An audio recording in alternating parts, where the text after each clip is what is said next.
SSG study में फिर से एक बार स्वागत है दोस्तों। आज हम लोग ज्योग्राफी के चैप्टर नंबर 4 के वीवीआई क्वेश्चन को देखेंगे।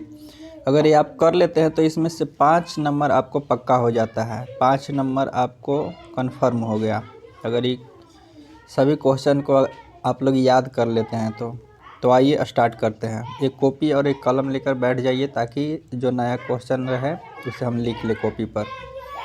तो आइए पहला क्वेश्चन देखते हैं। इसमें आर्थिक विकास का जीवन रेखा कौन है? तो इनमें आर्थिक विकास का जीवन रेखा कौन है? तो परिवहन है, संचार है, परिवहन, संचार, व्यापार, इनमें से सभी, यानी कि ऑप्शन नंबर डी हो जाएगा इसका सही जवाब। दूसरा नंबर क्वेश्चन है, निम्नलिखित में से कौन सा भारत में सबसे प्राचीनतम राजमार्ग है? तो भारत में सबसे प्राचीनतम राजमार्ग कौन सा है? Grand trunk road. Grand trunk road का निर्माण किसने करवाया था? तो शेरशाह सूरी ने, याद रखिएगा। आइए क्वेश्चन नंबर 3 देखते हैं। दिल्ली से कोलकाता तक की राष्ट्रीय राजमार्ग निम्नलिखित में से कौन सा है? यानी कि दिल्ली से कोलकाता जाने वाला राष्ट्रीय राजमार्ग को किस नाम से जाना जाता है? तो इसका सही जवाब हो जाएगा ऑप्शन नंबर बी, NH2। चौथा क्वेश्चन देखते हैं दोस्तों। स्वतंत्रता प्राप्ति के समय देश में सड़कों की कुल लंबाई कितनी थी? तो कितनी थी? तो इसका सही जवाब हो जाएगा option number C, 3.88 lakh kilometre.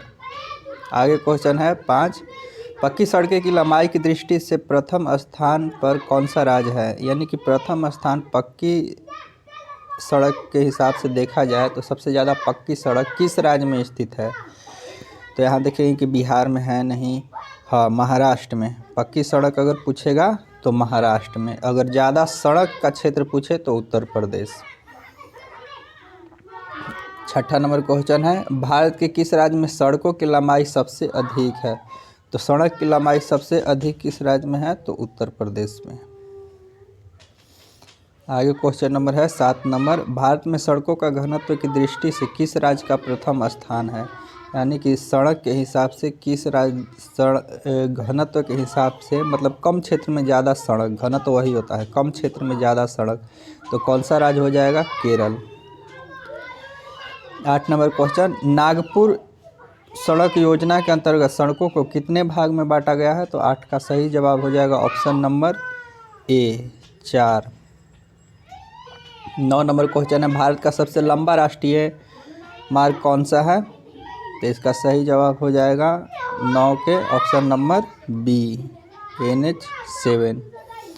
किताब के अनुसार NH7 है। अभी हाल ही के हिसाब से अगर देखा जाए तो NH44 है, याद रखिएगा।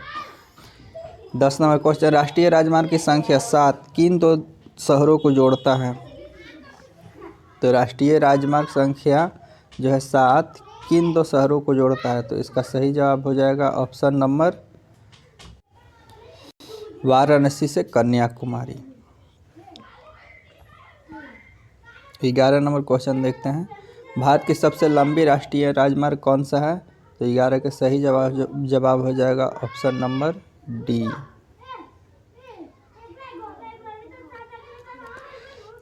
राष्ट्रीय जल मार्ग कौन सा है? तो ऑप्शन नंबर डी हो जाएगा। आगे क्वेश्चन है 12, देश की कुल सड़कों में किस सड़क का प्रतिशत सबसे ज़्यादा है? यानी कि सबसे ज़्यादा सड़क के प्रतिशत देखा जाए तो 12 नंबर क्वेश्चन का जवाब हो जाएगा ऑप्शन नंबर डी, ग्रामीण सड़क। आगे क्वेश्चन है, भारत की कुल राष्ट्रीय राजमार्ग की संख्या कितना है? तो 13 का सही जवाब हो जाएगा ऑप्शन नंबर बी। 14 नंबर, राष्ट्रीय राजमार्ग के अंतर्गत किस लेन वाली सड़कें का प्रतिशत सबसे अधिक है?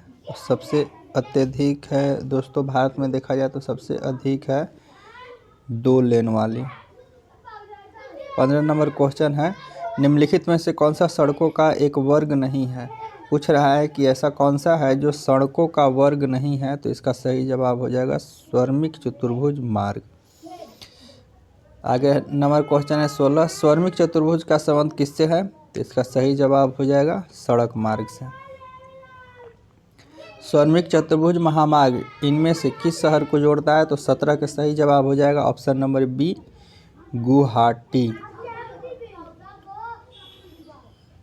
आगे क्वेश्चन है, निम्नलिखित में से कौन सा दूरस्थ स्थित स्थान पूर्वी पश्चिमी गलियारा को जोड़ता है? तो 18 का सही जवाब हो जाएगा ऑप्शन नंबर बी सिलचर से पोरबंदर। 19 नंबर क्वेश्चन है, एक्सप्रेसवे किस परिवहन से संबंधित है? एक्सप्रेसवे किस परिवहन से संबंधित है? तो 19 का सही जवाब हो जाएगा सड़क परिवहन से। 20 है, भारत का पहला अंतर्राष्ट्रीय स्तर राजमार्ग कौन सा है? तो 20 का सही जवाब हो जाएगा ऑप्शन नंबर ए मुंबई से पुणे राजमार्ग। आगे है, ग्रेट डेक्कन महामार्ग भारत के किस दो शहरों में को जोड़ता है? तो किन दो शहरों को जोड़ता है दोस्तों? 21 के सही जवाब हो जाएगा ऑप्शन नंबर सी वाराणसी से कन्याकुमारी। 22 नंबर है, विश्व की सबसे ऊंची सड़क मार्ग कौन सा है? तो 22 का सबसे ऊंची सड़क मार्ग सभी को पता है लेह मनाली। आगे क्वेश्चन 23, सीमा सड़क संगठन किस वर्ष लागू किया गया था? यानी कि 23 के सही जवाब हो जाएगा इसका ऑप्शन नंबर सी 1960। भारत में रेल मार्ग की शुभारंभ कब किया गया था? 24 के सही जवाब हो जाएगा ऑप्शन नंबर ए 1853। भारत में रेल में किसके काल में हुआ था? तो लॉर्ड डलहौजी के काल में, याद रखिएगा। आगे क्वेश्चन है 25, भारत में रेल मार्ग का सबसे बड़ा जाल निम्नलिखित में से किस प्रदेश में पाया जाता है? तो 25 के सही जवाब हो जाएगा option number A Uttar Pradesh. आगे क्वेश्चन है 26, भारतीय रेल को प्रशासनिक सुविधा की दृष्टि से कितने क्षेत्रों में बांटा गया है? तो इसका सही जवाब हो जाएगा 26 के 16 जोन में बांटा गया है। और आइए इसके बारे में जान लेते हैं दोस्तों।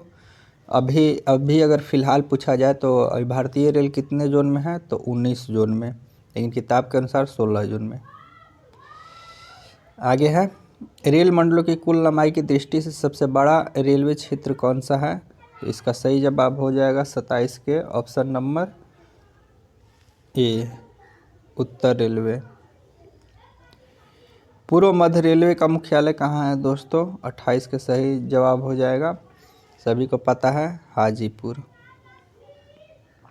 कोंकण रेलवे मार्ग किस पर्वत श्रृंखला से होकर गुजरती है? कोंकण रेलवे मार्ग, तो इसका सही जवाब हो जाएगा पश्चिमी।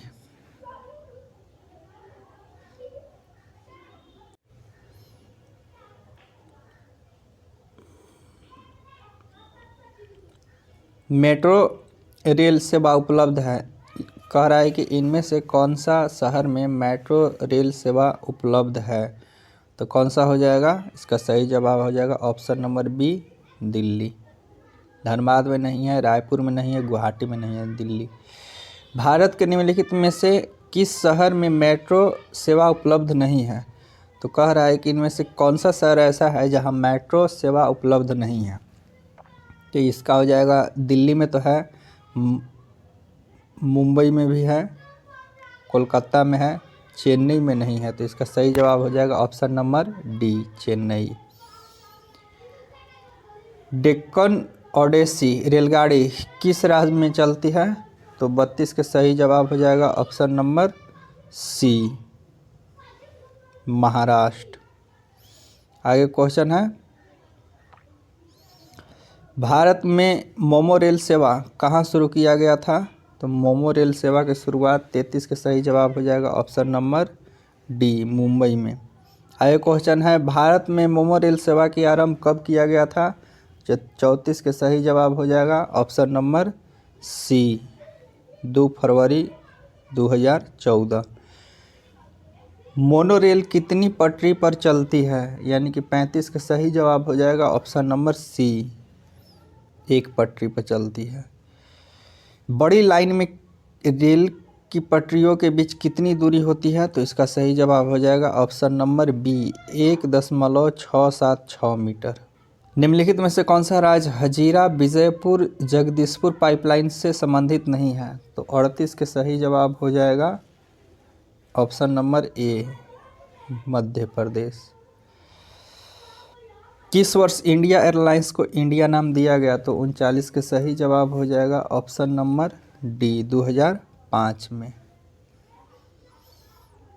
आगे क्वेश्चन है, इंदिरा गांधी हवाई अड्डा। इंदिरा गांधी हवाई अड्डा के पूर्व में किस नाम से जाना जाता है? तो 40 का इसका सही जवाब हो जाएगा ऑप्शन नंबर सी, पालम हवाई अड्डा। परिवहन का सबसे सस्ता साधन कौन सा है? तो सबसे सस्ता साधन कौन सा हो जाएगा? जल मार्ग। और सबसे महंगा साधन पूछे तो वायु मार्ग। भारतीय अंतर्देशीय जलमार्ग प्राधिकरण का गठन कब किया गया था? तो इसका 42 का सही जवाब हो जाएगा ऑप्शन नंबर ए, 1986।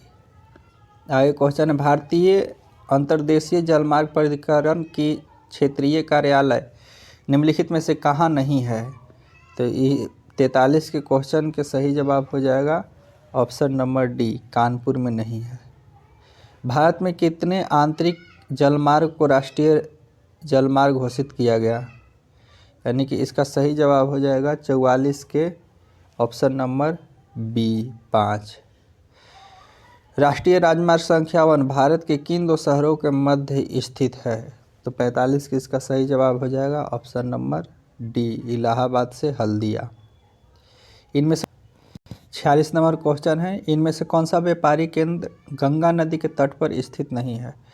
तो कानपुर है, भागलपुर है, वाराणसी है, जबलपुर नहीं है। तो इसका सही जवाब हो जाएगा ऑप्शन नंबर सी।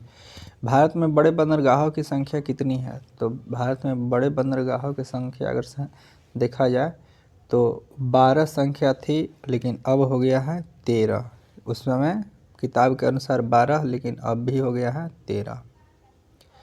भारत का सबसे बड़ा बंदरगाह कौन सा है? तो 48 के सही जवाब हो जाएगा ऑप्शन नंबर ए, मुंबई बंदरगाह। आगे क्वेश्चन है, जवाहरलाल नेहरू बंदरगाह कहाँ स्थित है? तो जवाहरलाल नेहरू बंदरगाह 49 के सही जवाब हो जाएगा ऑप्शन नंबर ए, मुंबई। इनमें से कौन सा पतन पूर्वी तट पर स्थित है जो अंतःस्थलीय अधिकतम गहराई के लिए जाना जाता है? तो इसका कौन सा हो जाएगा? 50 के सही जवाब हो जाएगा विशाखापट्टनम। कह रहा है इसमें से कौन सा पूर्वी तट पर, एक क्वेश्चन और आता है कि पूर्वी तट पर कौन सा बंदरगाह है और पश्चिमी तट पर कौन सा बंदरगाह है, तो वो हम लोग देख लेते हैं। पश्चिमी तट पर स्थित बंदरगाह अगर देखा जाए तो इसमें आता है कांडला बंदरगाह, मुंबई बंदरगाह, जवाहरलाल नेहरू बंदरगाह, मुर्मू गांव, कोची बंदरगाह, ये सब पश्चिमी तट पर स्थित है। और वही देखा जाए पूर्वी तट पर स्थित बंदरगाह तो इसका हो जाएगा कोलकाता बंदरगाह, हल्दिया बंदरगाह, पारादीपीय बंदरगाह, विशाखापट्टनम, चेन्नई, तुतकोरिन, ये सब क्या है? पूर्वी तट पर स्थित। तो ये भी याद रखना है दोस्तों। तो आज के यहीं तक है, 50 क्वेश्चन के लेके आए थे सेट। तो देखिए कि 50 में आप लोग कितना स्कोर किए, कमेंट बॉक्स में जवाब दीजिए। और इसमें से क्वेश्चन की 50 में से 5 को लड़ जाएगा आपको क्वेश्चन अगर याद रहेगा तो याद कर लेना है सभी को। अगर अच्छा लगे तो चैनल को सब्सक्राइब कर लीजिए, आगे भी ऐसे ही बनाते रहेंगे वीडियो। Thank you.